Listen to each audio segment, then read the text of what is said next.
Si l'archéologie parle, vous allez voir vous-même que non, tous les pharaons étaient des Noirs. Alors si l'Afrique est le berceau de l'humanité, pour ce qui concerne les langues, on doit prendre la référence là où il y avait le berceau de l'humanité. Pourquoi on doit aller prendre la référence en Grèce? Ceux qui écrivent l'histoire, ils écrivent toujours à leur faveur. La réalité, ce n'est pas la vérité. Il faut chercher la vérité. Qu'est-ce qu'est la vérité? La vérité, c'est l'image de la vie du Père. Ceux qui nous avaient trompés là, c'est eux, ils ont cherché à prendre notre place. Si nous faisons vraiment des calculs mathématiques pour découvrir les termes tiers-monde, on peut attribuer ça à qui? À eux-mêmes qui avaient donné le nom de tiers-monde. Beaucoup des Italiens, ils avaient trouvé ça un peu drôle. Comment le fils doit engendrer le père?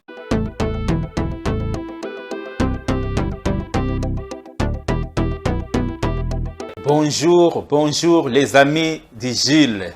Gilles de l'Italie et Gilles du monde entier, chers amis. Nous sommes venus ici pour vous parler, pour vous révéler ce que beaucoup de gens ne savent pas.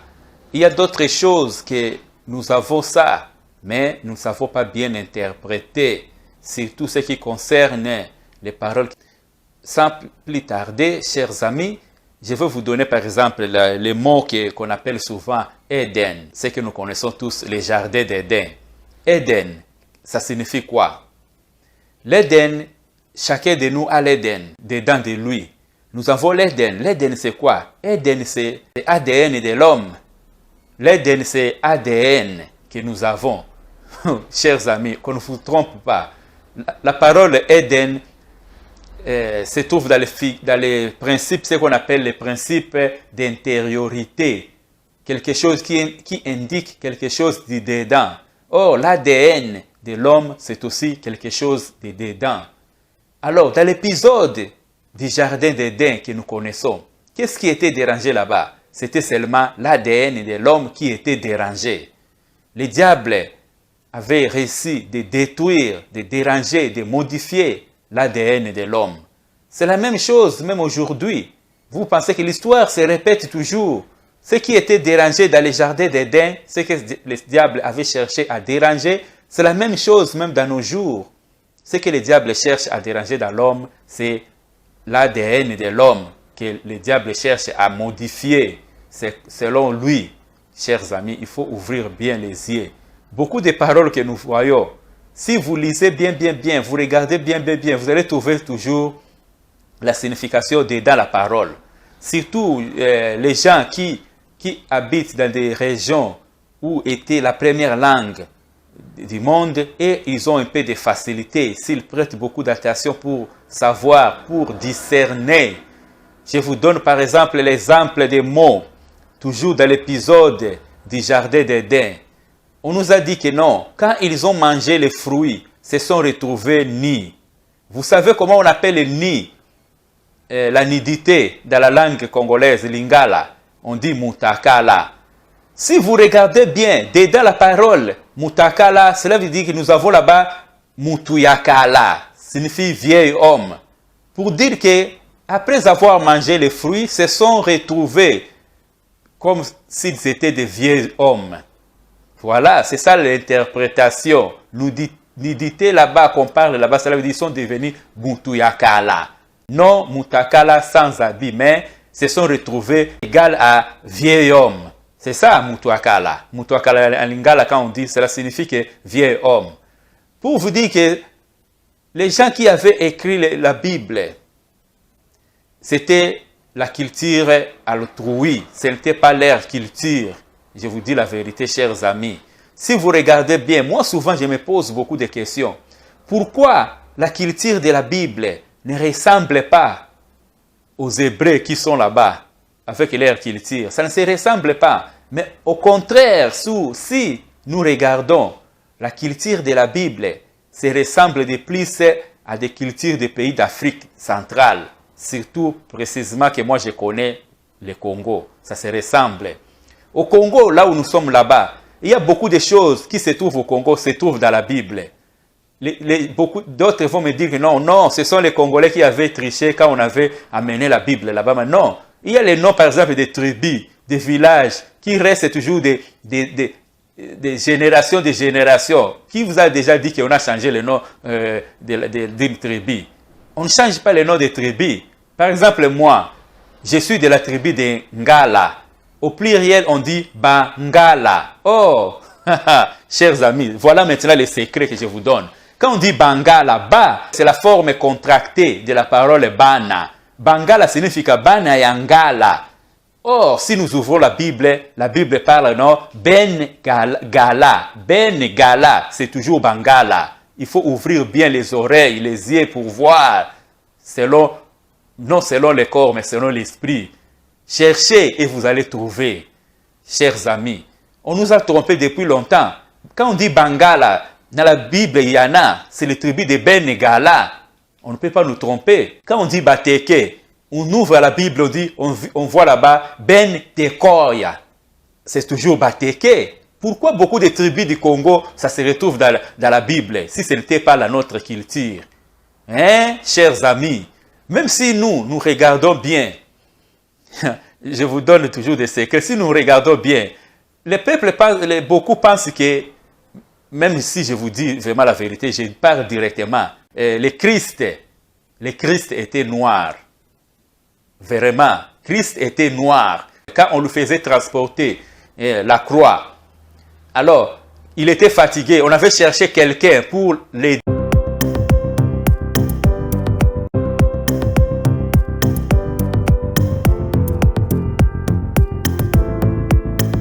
Jésus était noir. C'est pourquoi on avait cherché aussi quelqu'un de noir pour l'aider. On ne pouvait pas prendre un autre blanc. Chers amis, il faut regarder les choses comme il y en a. L'histoire que nous voyons, beaucoup de choses, ils ont blanchi ça pour nous tromper. Beaucoup de choses, ils ont changé selon eux. Mais l'histoire, les vraies histoires, ce n'est pas ça. Bientôt, chers amis, vous allez avoir beaucoup de vérités. Le Vatican que vous voyez là-bas, le Vatican veut imprimer sa Bible. Dans peu de temps, ils vont déclarer que la Bible que beaucoup utilisent, il y a des choses qui ne vont pas bien. Ils vont édicter, ils vont imprimer la Bible. Chers amis, pour vous dire qu'il y a beaucoup de choses qui sont là. Ils avaient trompé selon l'histoire. Ils ont trompé l'histoire. On nous montre un Jésus blanc. Quand on regarde Jésus, le Christ, si le Christ avait été blanc, avec des longs cheveux que nous voyons là-bas, Saint Paul n'allait pas dire qu'il n'est pas bon pour un homme d'avoir des longs cheveux. Voilà, pour vous dire que ce qu'on nous a montré là, ce n'est pas ça. On prend des acteurs américains, des films, ils tournent des films et le monde entier reste toujours à penser que Jésus était comme l'acteur des films là. Mais c'est faux, chers amis, nous disons quand même la vérité. Beaucoup de mots qui se trouvent dans la Bible se ressemblent aux mots qui se trouvent dans notre pays, le Congo. Alors, il y a aussi d'autres mots. Quand on dit que non, le pays de Cana, c'est la terre promise. Mais non, nous avons ce vocabulaire au Congo. Quand on dit Cana, à Kaningai, cela veut dire il m'a promis. Donc, Cana, la parole Cana, cela veut dire que c'est la promesse. Comment on peut dire la tautologie pour dire la terre promise, c'est la terre de Cana? Non, Cana, c'est déjà promettre. C'est la promesse. On devait dire la terre des promesses. C'est ça, Cana. Cana, dans notre langue, ça signifie promesse. Alors, qui peut dire le nom de terre, qui peut nous dire le nom de la terre promise? Beaucoup ne savent pas. Mais moi, en lisant la Bible aujourd'hui, je me suis retombé sur un verset de la Genèse. J'ai vu que non, les pays, quand on parle de Louze là, j'ai vu que maintenant, ça se ressemble à Louozi. Louozi qui se trouve où? Au Bas-Congo, toujours en République démocratique du Congo. Hein?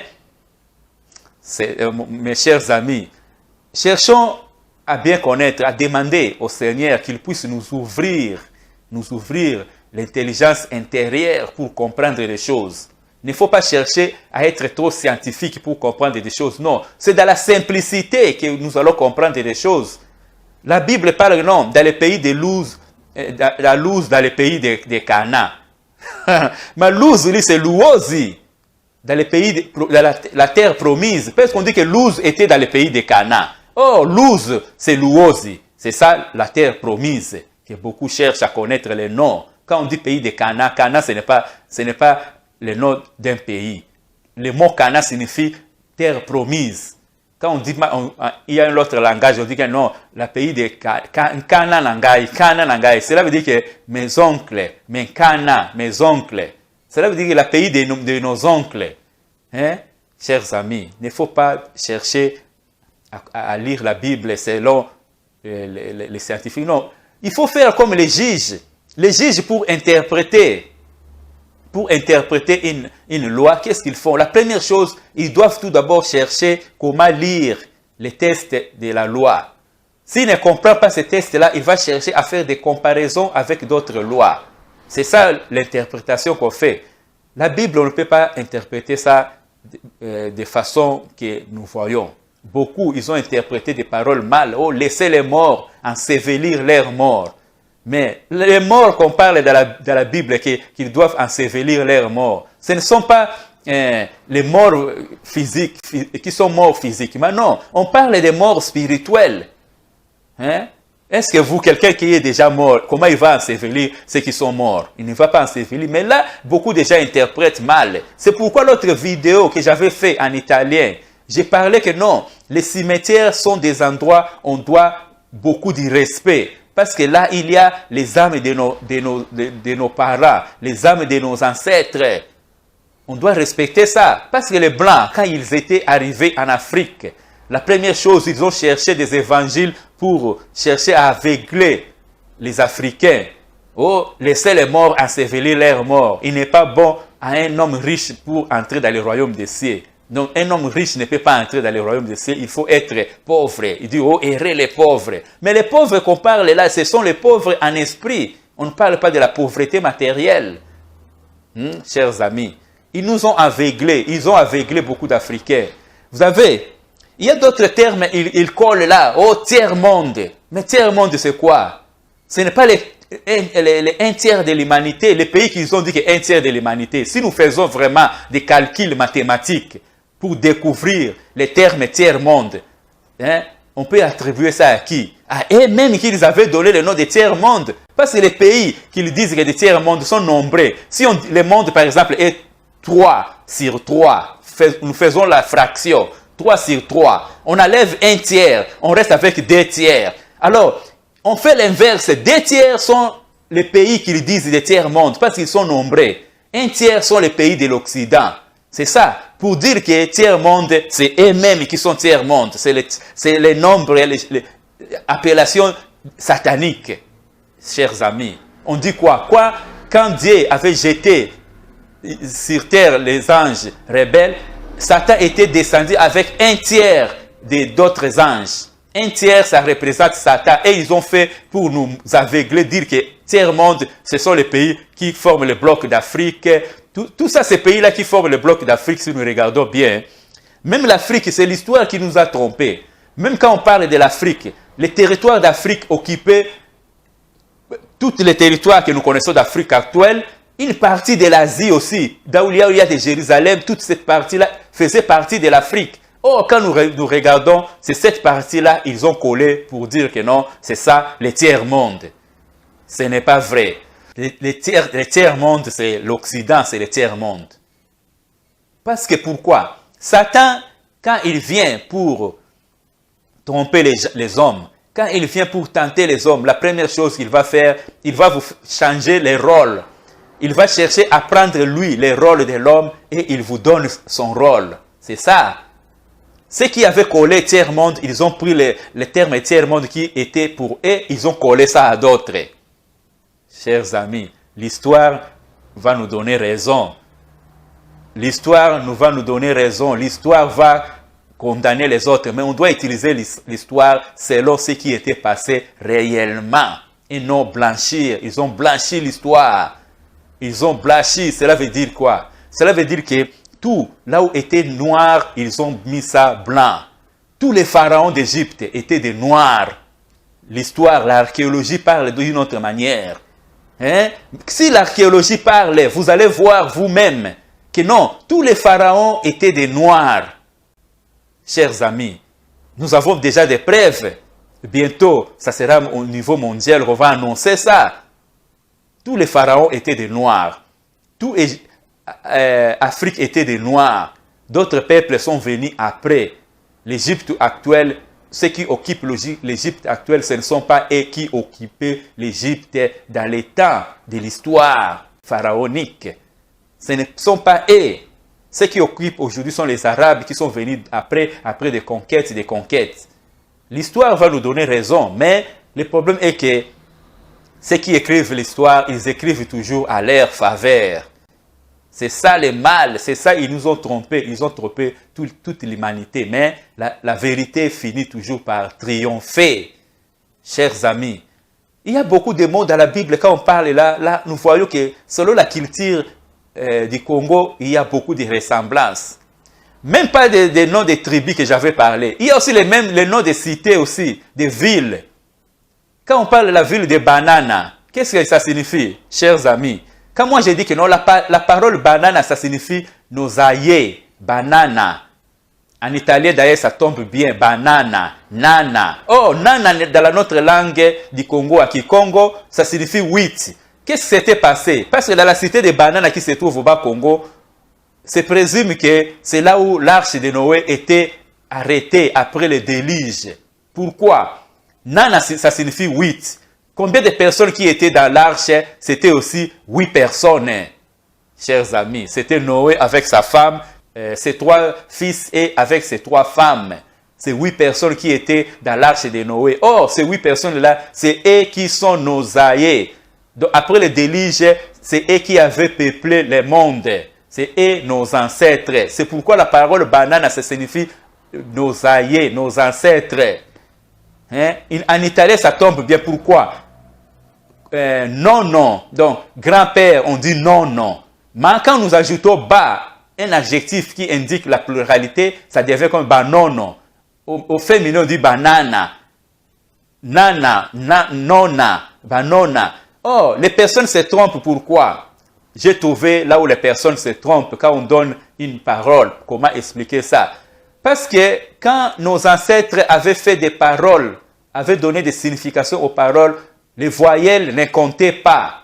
Là où il y a A, vous pouvez changer, mettre E, I, c'est la même chose. Ce qui comptait de plus, c'était que des consonnes. Alors, quand vous voyez des mots, il faut voir ça selon les consonnes. Il ne faut pas voir selon les voyelles pour comprendre. Je vous donne l'intelligence.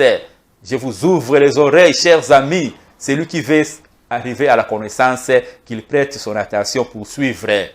Je vous demande de suivre jusqu'à la fin pour avoir l'idée comment se déroulent les choses. La société, beaucoup de mots que nous parlons, ça se trouve toujours là.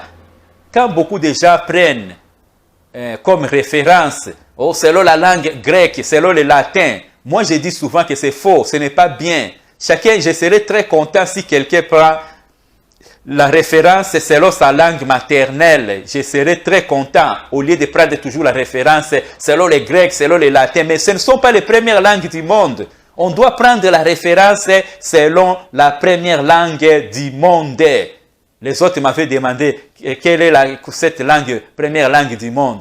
Mais la première langue du monde, comment on peut savoir, on peut découvrir la première langue du monde? C'est très simple. La géographie. Les géographes nous ont enseigné pour dire que la ligne de l'équateur divise le globe terrestre en 2 parties égales. Ça, c'est la science. Et de l'autre côté, sens contraire, nous prenons l'axe de la Terre. Qu'est-ce que nous allons regarder? Au milieu, là où ça se croise avec la ligne de l'équateur, c'est ça le centre du monde. Quand nous regardons dans la carte du monde, ça se trouve toujours en Afrique. Pour dire que le centre du monde se trouve en Afrique. C'est là où il y avait la première langue du monde. Même d'autres historiens de bonne volonté nous avaient dit que non, l'Afrique est le berceau de l'humanité. Cette affirmation que vous connaissez, que nous connaissons tous, l'Afrique est le berceau de l'humanité. Alors si l'Afrique est le berceau de l'humanité, pour ce qui concerne les langues, on doit prendre la référence là où il y avait le berceau de l'humanité. Pourquoi on doit aller prendre la référence en Grèce? C'est très loin. Ce n'est pas ça. Ce n'est pas ça que c'est que nous devons suivre. On doit prendre la référence selon les langues africaines, les langues du centre d'Afrique, chers amis. Beaucoup de mots qui se trouvent dans la Bible, ce que nous avons parlé, ça coïncide toujours avec la culture du Congo. Pourquoi? Quand nous regardons l'histoire des enfants d'Isaac, Isaac avait des enfants que nous connaissons. Jacob et Ésaü sont des jumeaux. Ici, je vais vous faire découvrir les secrets des jumeaux. Parce que les jumeaux sont des juges. Alors, ce n'est pas pour rien, entre parenthèses, ce n'est pas pour rien Thomas, l'apôtre Thomas était jumeau. Il avait jugé le Christ. Hein? L'apôtre Thomas avait jugé le Christ. D'autres, beaucoup, ils ont pris que non, il était incrédule. Non, ce n'était pas l'incrédulité. Lui, il avait joué son rôle. Il avait rempli son rôle de juge. Pourquoi? Ce sont de la langue congolaise qui explique tout ça. La langue congolaise, on dit, celui qui naît parmi les jumeaux, des jumeaux, celui qui naît avant les premiers, il s'appelle Simba. Simba, ça se ressemble à Simba. Qu'est-ce qu'on avait vu? Quand Ésaü, les jumeaux, les enfants de Jacob, d'Isaac étaient nés, Ésaü et Jacob, Jacob était né, son frère sur les pieds. C'est ça Simba. Alors, celui qui naît, le second, on l'appelle Nzuzi. Nzuzi ressemble à Zuzi. Zuzi, c'est le juge, chers amis. C'est ça. Quand on dit que Thomas avait jugé Christ, parce qu'il était jumeau, l'un des jumeaux. C'est pourquoi il avait rempli son rôle de juge. Un juge ne peut pas seulement écouter un seul côté pour conclure. Non, il doit écouter tous les deux côtés. C'est ce que Thomas avait voulu faire et avait fait ça.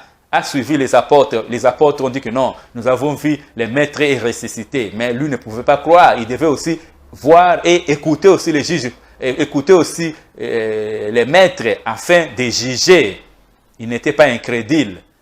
Alors, nous avons vu que les jumeaux sont des juges. Beaucoup ne savent pas ça. C'est le fait seulement de toucher, de saisir Simba, celui qui tient son frère. Or, Ésaü qui devait être le premier, mais Nzuzi, Jacob avait pris la place de son frère.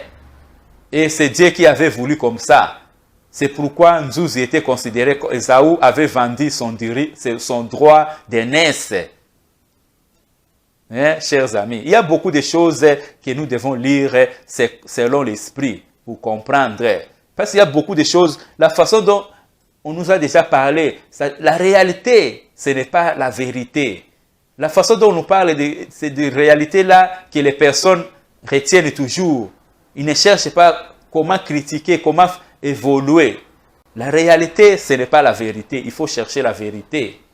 Qu'est-ce qu'est la vérité? C'est que Pilate, une fois, avait demandé au Christ, qu'est-ce qu'est la vérité? La vérité, c'est l'image de la vie du Père. Voilà, cette parole vérité que nous voyons, grâce à la langue congolaise, qui est la première langue du monde, que nous trouvons vraiment la signification exacte. Pourquoi? Vérité. Quand nous voyons V, est comme vision. La vision, c'est quoi? La vision, c'est l'image.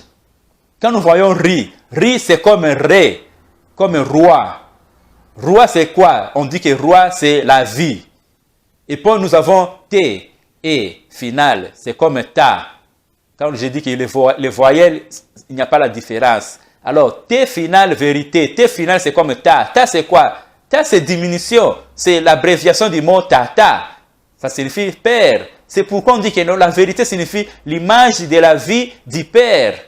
Chers amis, grâce à la langue du Congo que nous trouvons comment interpréter des paroles pareilles. Pour dire que, par exemple, quand on dit la liberté c'est quoi? La liberté, c'est l'âme et la vie, l'image de la vie du Père. L'âme et la vie du Père. C'est ça la liberté. Celui qui a cette vie du Père dedans, son âme, cela veut dire est libre.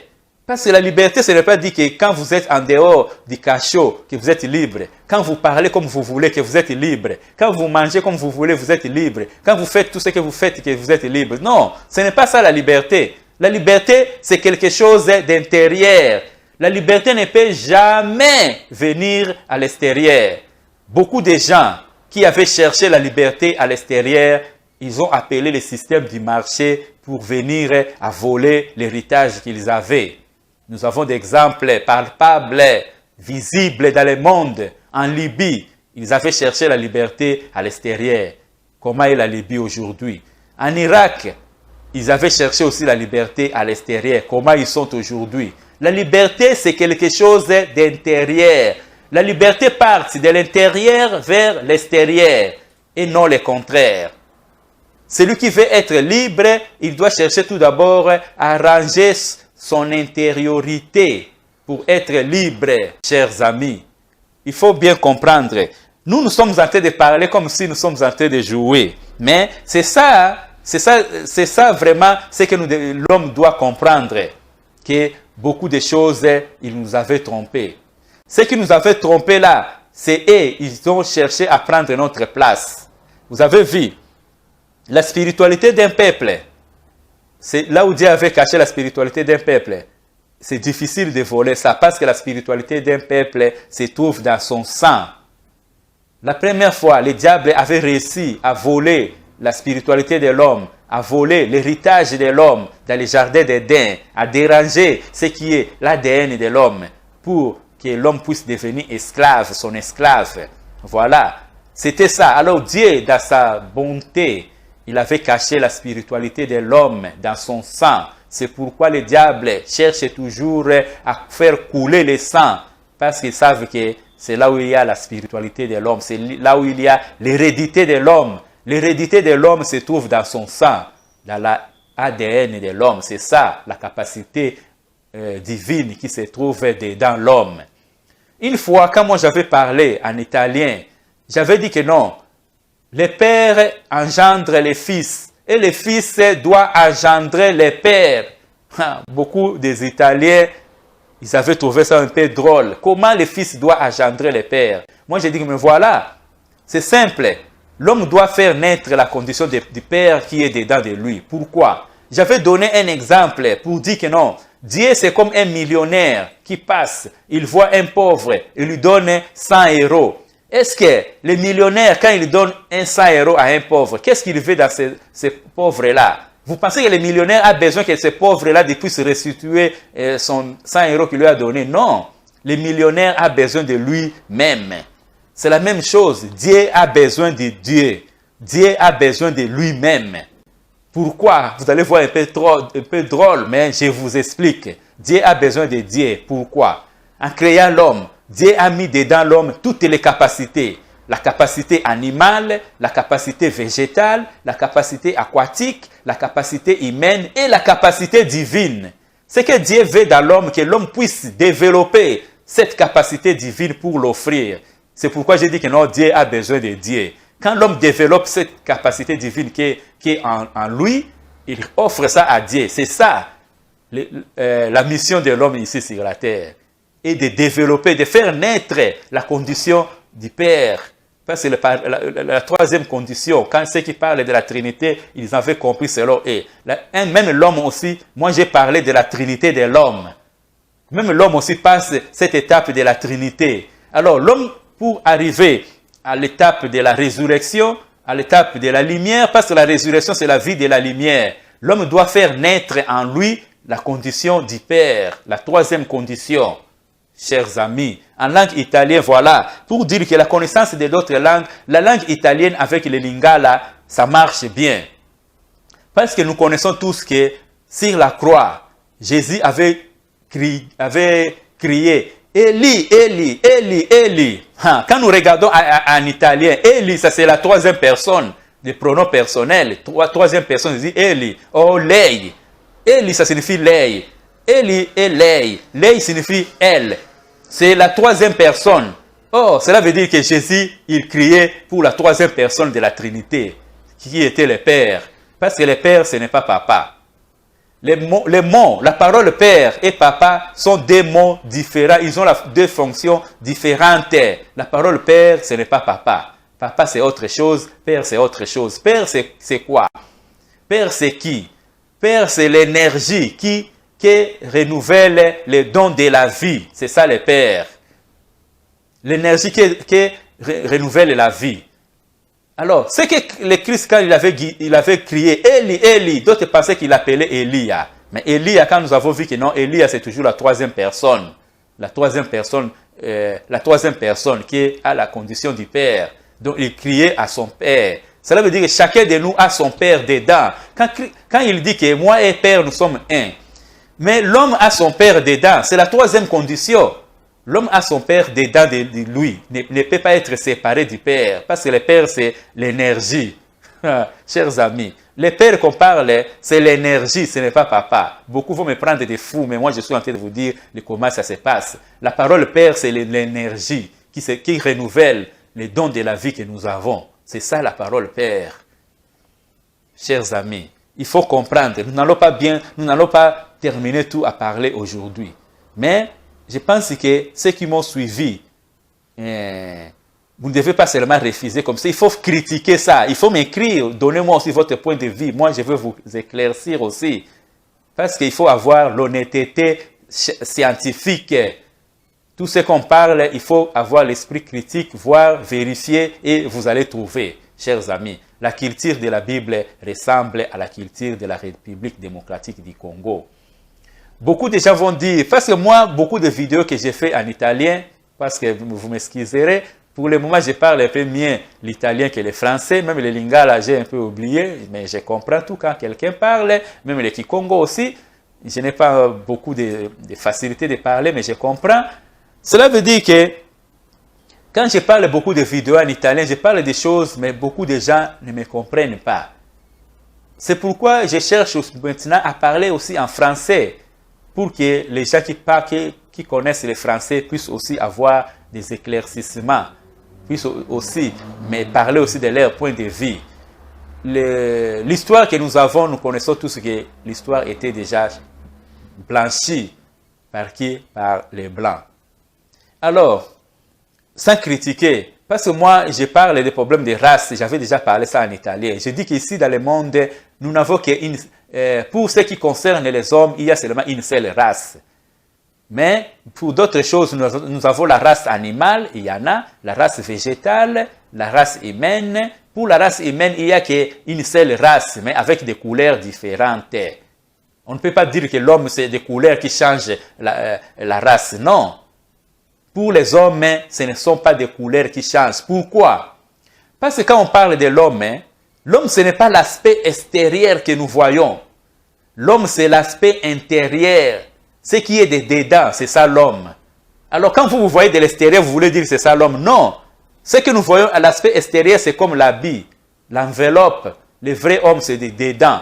D'ailleurs, je vous dis que tout ce que vous voyez marcher sur les routes ici, beaucoup ne sont pas des hommes ici sur la terre. Beaucoup ne sont pas des hommes. D'autres sont là qui pour... ils ont porté des peaux. Quand on dit que les lions ont porté les peaux des agneaux, beaucoup ce que nous voyons, nous pensons qu'ils sont des hommes, ne sont pas des hommes. Il y a aussi des races, des vipères qui sont parmi nous. Ils sont nés dans des familles. Nous pensons que comme sont des frères, nos frères, mais sont des races de vipères. Chers amis, il y a beaucoup de choses à parler, mais le temps est très jaloux. Et nous espérons que prochainement, nous aurons aussi le temps pour continuer à parler. Et nous vous demandons de commenter, de partager ces vidéos et de faire les inscriptions pour soutenir votre canal. Chers amis, dans notre canal, il n'y a pas seulement que de ça, nous chantons aussi, selon les inspirations, ce que Dieu nous donne. Je vous remercie, chers amis, de Gilles de l'Italie et du monde entier. Et nous espérons que prochainement, nous aurons aussi le temps pour continuer à parler. Et nous vous demandons de commenter, de partager ces vidéos et de faire les inscriptions pour soutenir votre canal. Chers amis, dans notre canal, il n'y a pas seulement que de ça, nous chantons aussi, selon les inspirations, ce que Dieu nous donne. Je vous remercie, chers amis, de Gilles de l'Italie et du monde entier.